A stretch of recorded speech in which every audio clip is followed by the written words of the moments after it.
ये फरमाएगा कि जो आपने अगर मुख्तसर इसका जवाब आ जाए कि जिन हलकों का जिक्र किया कि कितने हलके हैं, कितने पोलिंग स्टेशन हैं जिनके ऊपर धांधली हुई, तो कितने पोलिंग स्टेशन हैं? बिस्मिल्लाहिर्रहमानिर्रहीम अल्लाहुम्मा सल्ली अला मोहम्मद व आले मोहम्मद। देखें, जो चेयरमैन साहब ने आज जिन हलकों का जिक्र किया वो हलकों का नहीं, पोलिंग्स का, वो एक हलके की बात की उन्होंने कि वहाँ पे। लेकिन आपने देखा इस वक्त ज़रूरत क्या है कश्मीर में कि एक गैर मुतनाज़ा इलेक्शन हो जिन और मजबूत वहाँ पे गवर्नमेंट बने, जिसकी भी बने, लेकिन उसको मुतनाज़ा बना दिया गया जो इलेक्शन कमीशन का अमल है। उसमें आपने देखा कि वफाकी वज़रा साहिबान वहाँ पे गए, फिर हमारी इंतहाई मोहतरम है वज़ीर आला साहिबा वहाँ पे गई, चलें अनाउंसमेंट तो होती हैं लेकिन वो बसें भी पहुँचा दी गई। और फिर अभी हम पूछते हैं तो राना साहब कल फरमा रहे थे सनाउल्लाह साहब के, जी वो बसें तो जब्त हो गई थी, तो उसके लिए किसी को कोई नोटिस, कोई चीज़ भेजी? वो आपने सुना होगा कि जी मंशियात पकड़ी गई, ये हथियार पकड़े गए, पता नहीं क्या पकड़ा गया, लेकिन रात की तारीकी का फ़ायदा उठाते हुए मुजरिम भाग गए। तो चीज़ें तो जब्त हुई, लेकिन जो लेके आए थे इलेक्शन कमीशन के रूल्स की वायोलेशन में, उनको क्या कोई नोटिस वोटिस गया?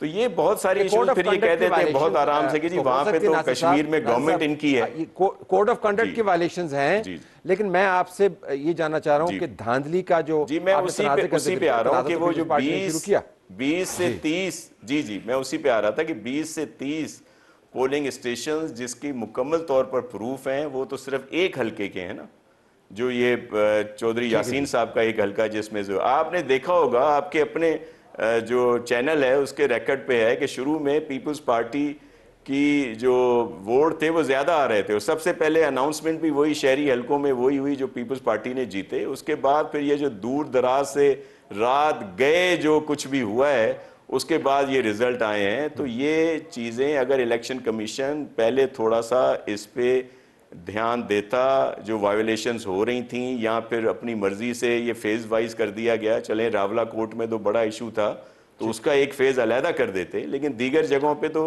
एक दिन में किया जा सकता था। लेकिन तो तमाम ये एतराज़ात के बावजूद आपकी जमात ने इन इंतखाबात के अंदर हिस्सा लिया, दूसरे मराहिल के अंदर भी आप जाएंगे। नाज़िर साहब, जो बड़ा इशू है, अगर फॉर्म 47 की पैदावार है, PTI ने कह दिया कि हमारे साथ मिले, उठा के बाहर फेंक दें और बिल्कुल क्लीन स्लेट के साथ नई हुकूमत बनाएं। आप कहते हैं पैदावार भी फॉर्म 47 की है, पहला हिस्सा मीरपुर का रिग भी हो गया है, मुजफ्फराबाद में हमने शिरकत भी करनी है। I am just trying to understand कि आपको ये खुले तजाद क्या नज़र नहीं आ रहे या हम समझ नहीं पा रहे कि आप क्या कह रहे हैं? देखिए, पाकिस्तान पीपल्स पार्टी का मौक़िफ़ बिल्कुल वाज़ेह है। एक तो किसी भी इलेक्शन में हमें कभी कोई ऐसी सपोर्ट नहीं मिली जैसी दूसरों को हासिल है। अभी ये GB का जिक्र किया जा रहा है, GB में भी वहाँ के लोगों ने मैंडेट दिया, अदरवाइज़ तो बड़ी कोशिश की गई, आखिर में भी जीती हुई 3 सीटें ले ली गई फॉर्म 47 के बाद। तो अब मोहतरम तलत साहब फॉर्म 49 भी आ गया है, जिसका उस वक्त वहाँ पे जिक्र किया था हमारे चेयरमैन साहब ने।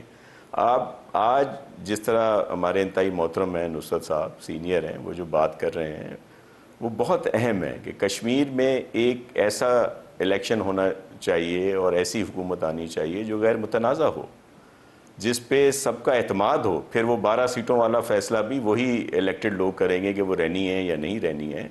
अब आप जो कह रहे हैं कि गवर्नमेंट के साथ नून लीग, पीपल्स पार्टी की मजबूरी जो है वो पाकिस्तान है, जमहूरियत है और अवाम है। ये तो हमारे साथ PDM में साथ थे, जब इलेक्शन आई तो PMLN ने आके हमारे स्ट्रॉन्ग होल्ड सिंध में हमारे खिलाफ महाज बनाया, सब लोग आए, लेकिन उसके बावजूद आइन और कानून के मुताबिक बनी हुई जमहूरियत, धांधली ज़दा जमहूरियत पीपल्स पार्टी का मौक़िफ़ नहीं हो सकती। उठा के परे फेंक दे, निकाल दें। देखें, आपका अपना मौक़िफ़ हो सकता है, लेकिन हमारा बिल्कुल क्लियर है। अगर हम उस PTI को ऑफर किया था कि भाई आप बना लें, देखें हमने PTI को कहा था कि फॉर्म कर लें गवर्नमेंट जो आप आज़ाद अराकीन है, लेकिन इन्होंने तो जो इनकी सूझबूझ है, फिर जाहिर है जमहूरियत के लिए, पार्लियामेंट के लिए हमने PMLN को सपोर्ट किया, अदरवाइज इलेक्शन ही ना होते। फिर क्या इलेक्शन 60 दिन में 90 दिन में यहाँ पे होते हैं, जो 9-9 साल लग जाते हैं। तो हमने ये कड़वा घूंट इसलिए पिया, और मुल्क उस वक्त डिफॉल्ट पर पहुंचा हुआ था। जो हमारे PTI के दोस्त जो बात कर रहे हैं, इन्होंने कहाँ पे पहुंचाया हुआ था मुल्क को? धांधली को इंडोर्स किया है, एक इल्जाम भी लग सकता है, लेकिन कम बैक डॉक्टर साहब बात की कि मुल्क को स्मूथ सेलिंग के लिए डॉक्टर साहब से रिस्पांस ले लें। पिया हमने पिया। So what is happening senator साहब, हमें बताइए जरा क्या हो रहा है आपकी नजर तमाम तर तमानियत के साथ, बताइए। सबसे पहले बता दूं ये स्क्रिप्ट था और ये रिटन डाउन स्क्रिप्ट था। आज से 6 महीने पहले इस्लामाबाद, जैसे बिलावल साहब फरमा रहे, बच्चे को पता था कि जीबी में पीपल्स पार्टी जीती कर एजी के मुस्लिम लीग नून पे जाएगा। ये हैरान हो वैसे इस बात के ऊपर कि अल्टीमेटली बेनिफिट ये है कि जो अगला 2-3 मरहले उसको इन्फ्लुएंस करने। बड़ी चीज नजर नहीं आ रही थी। हकीकत ये कि आज ये इलेक्शन 2 महीने पीछे जाता और अगर बजट हो रहा तो यही पीपल्स पार्टी नून लीग को वोट कर देती। आज 26वीं तरमीम कराएं, ये पीपल्स पार्टी नून लीग को वोट करेगी। आज 27वीं कराएं, फिर वोट करेगी। पीका पे वोट कराएं, फिर करेगी। नैब अमेंडमेंट फिर करेगी। हर चीज पे पीपल्स पार्टी वैसे अभी बजट में 1 महीना पहले बिलाल भुट्टो जरदारी हम वोट नहीं देंगे दिया था। ऐसी को हकीकत है कि जो आपने बात की सबसे इंपॉर्टेंट है, पाकिस्तान का सबसे बड़ा इशू आज वो मजदूर हैं जो नोशकी में शहीद हुए आज हुए हैं। पाकिस्तान का इशू बलोचिस्तान था, पाकिस्तान का इशू केपी था, इकॉनमी है। आपके इशू ईरान थे, आपने बलोचिस्तान एजीके की 12 सीटों पर इतना बड़ा शोल खड़ा कर दिया। ये कायनात का एक सर्कल है जिसमें आपने एक्सपोज होना था। आप हमारी बात नहीं मान रहे थे। आज आपके उसी अलाइज ने कहा कि आप फॉर्म 47 है, बट आई डेयर, मैं पीपल्स पार्टी को, शाह साहब को कहता हूं, रिक्वेस्ट है आपसे, अगर ये वाकई प्रिंसिपल स्टैंड है, वोट ऑफ नो कॉन्फिडेंस लाए, हम आपके साथ आते। उठा के परे मारे क्यों रखा हुआ है? अगर ये वाकई मैंडेट चोर करके आए थे, वोट लेके आए थे, उठाएं शहबाज शरीफ को खत्म करें। और अगर तारिक फजल चौधरी साहब समझते हैं कि ये गलत है तो जरदारी साहब को फारिग क्यों नहीं कर रहे? आप इधर से उनके साथ मिलकर इनको फारिग करें, इनके साथ मिलकर उनको फारिग करें। आई एम टेलिंग यू, आप दोनों तरफ गोल करेंगे। हफ्ते 10 दिन बाद दिल बी ऑल। 7 अगस्त को अभी नेशनल असेंबली सेनेट का इजलास आ रहा है, ये सारे फिर दोबारा नुसरत मफादात में। सेनेटर साहब, सर एक बात बताऊं, 12 सीटों का इशू था, अगर रिजॉल्व हो जाता, आप तो रियासत थे, आप हुकूमत थे, आमाद। इशू ये है कि एक एजेकी के छोटे से इशू को इतना बड़ा कर दिया। एंड यकीन करें, मैं इनको देख रहा हूं, ये डिनाइल में है, टोटल डिनाइल में। इनको आजाद कश्मीर का छोड़े, इनको बलोचिस्तान के इनके मिनिस्टर्स को अंदाजा नहीं। I went to Quetta day before yesterday, things are not right.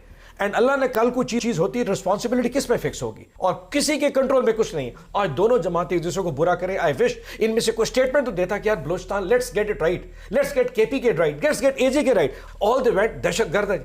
क्या हर बंदे को दहशतगर्द आप ये चल जाएंगे? अगर जबान खोलने के ऊपर आप उसको दहशतगर्द मार देंगे, हर चीज का जवाब गोली नहीं हो सकता। अच्छा, हर चीज का जवाब जेल नहीं हो सकता। तलत साहब, the state has to define. कहीं पे आपको असल बहस ये होनी है। मैं ब्रेक के बाद नुसरत साहब के पास आऊंगा और अपने बाकी पैनलिस्ट से भी पूछूंगा कि वो तमाम जमातें जो मिलकर फटाफट आइन के अंदर तरमीम कर सकती हैं, सुप्रीम कोर्ट के अंदर से कॉन्स्टिट्यूशनल कोर्ट निकाल सकती हैं और बड़े बड़े कवानीन को झट से पास कर सकती हैं। ये इतने बड़े बड़े इश्यूज़ हैं, पेट्रोल से लेकर और नोशकी से लेकर एजेके तक पाकिस्तानियों के सामने चैलेंजेस हैं। उसके ऊपर ये इकट्ठा क्यों नहीं हो पा रहे? नुसरत साहब के विजडम से भी इस्तेफादा करेंगे और नासिर साहब से बात करेंगे। Stay tuned.